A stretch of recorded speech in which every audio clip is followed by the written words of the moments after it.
call to the member for Barton. Thank you, Deputy Speaker. I rise today to speak about Russia's ongoing and illegal invasion of Ukraine.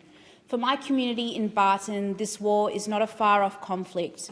Many Ukrainians now call Barton home, having fled the violence of war. Their stories remind us that this invasion is not just about geopolitics, it is about people. Key groups like the Migrant Resource Centre and Reverend Steve Bryan from St John's Anglican Church have been important to support many Ukrainians being displaced by this war. Families who want safety, children who deserve peace, and communities that long to rebuild. These two groups help these new community members connect with employers, provide them with groceries to help them to get on their feet, and advocate on their behalf. They are essential to making sure that their transition into the community is smooth, safe, and surrounded by support. Just last month, on the 23rd of August, I had the privilege of attending the Ukrainian Council of New South Wales Independence Day celebration, led by its president, Andrew Mensinski. It was a powerful event celebrating not only Ukrainians' independence and freedom, but also its strength, love, art and culture. It included a showcase of traditional Ukrainian costumes modelled proudly across the stage. They captured the theme of the event perfectly, being spirit in colour.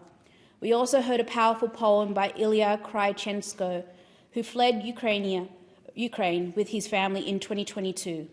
He mourned all of the children lost, and many of which are still missing. Even in the face of war, the Ukrainian people show us their resilience and their pride. Their resilience lives in our community in Barton. Australia has stood strongly with Ukraine since the earliest days of this conflict. To date, we have provided more than $1.5 billion in support and including $1.3 billion in military assistance, making us the largest non-NATO contributor of military aid to Ukraine. We have also delivered more than $85 million in humanitarian assistance, ensuring that the most vulnerable receive help and hope. In August, our commitment was demonstrated once again when Australia deployed a Royal Australian Air Force E-7A Wedgetail aircraft to Europe, with up to 150 ADF personnel under Operation Kudu. Their mission is to protect a critical international gateway for humanitarian and military assistance into Ukraine. Deputy Speaker, these contributions matter. They save lives, they strengthen Ukraine's defence, and they send a clear signal. Australia will not sit by while international law is crushed. We have also imposed a thorough and strict suite of more than 1,500 sanctions and trade measures against Russia. These measures make sure Russia pays a heavy price for its illegal invasion.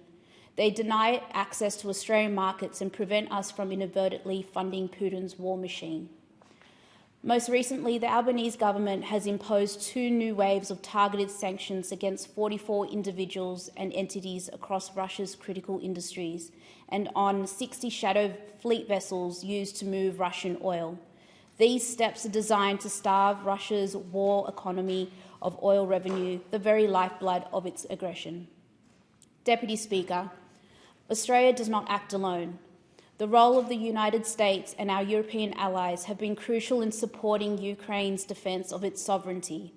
We welcome President Trump's working with President Zelensky and European leaders towards a deal that can end this illegal and immoral war and restore stability in Europe. But Putin must show he's serious about peace. Any settlement must be just, lasting and comprehensive. Australia has a proud convention of peacekeeping yielding back more than 80 years. As the Prime Minister has said, the Albanese Labor government remains open to considering any future requests to continue to peacekeeping efforts if it supports a just and enduring peace for Ukraine. Deputy Speaker, this war is more than Ukraine.